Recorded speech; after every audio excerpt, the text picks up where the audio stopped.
All right, y'all, let's talk about snacking. So, my opinions on snacking can correlate directly to intermittent fasting itself.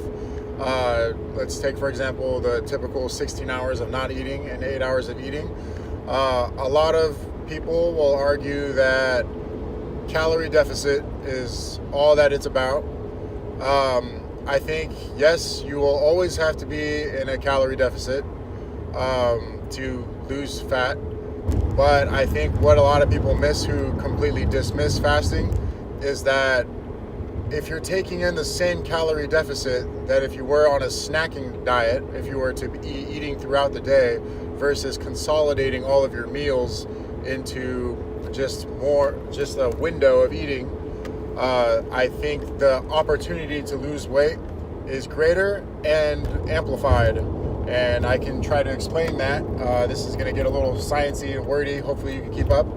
There's an enzyme called hormone-sensitive lipase. Hormone-sensitive being sensitive to the hormone insulin. Lipase meaning to break down fat. These little enzymes, hormone-sensitive lipase, are inside all of your fat cells.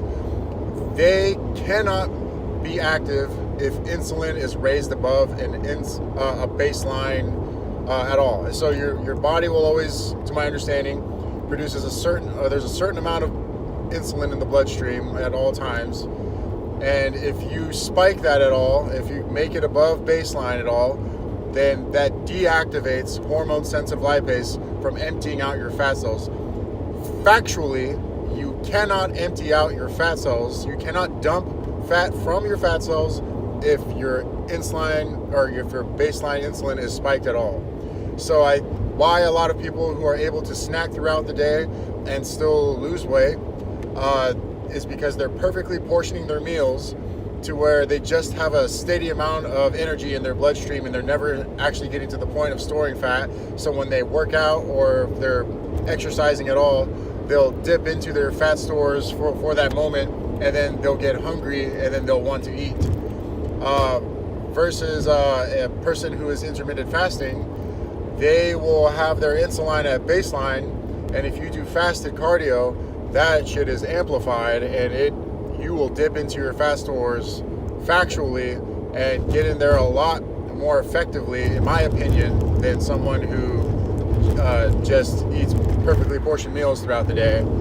Both are gonna get you fat loss if you're in a calorie deficit, but in my opinion, you are working against yourself if you're constantly spiking insulin, because on a factual cellular level, you cannot dip into your fat cells if insulin is above baseline. Like that you can Google that in Wikipedia, anywhere where there's any talk about hormone-sensitive lipase and insulin, it is going to tell you that if insulin is spiked, you cannot dip into your fat cells. So if you're eating right before a workout, eating right before a cardio session, it is my opinion and kind of fact that you are working against yourself, because you'll have to metabolize all of that insulin and all that blood sugar that you just allowed to enter before you can start tapping into your fat cells. Versus if you were just fasted, maybe had a coffee. I'm about 76 hours fasted right now. I'm fine. You can afford to miss a meal. So if you are willing to give a 16-hour, 8-hour approach of not eating and eating, then I find that most people can adhere to that. Even if you were to do 12-hour fast every day, that's better than snacking throughout the day or eating as soon as you wake up.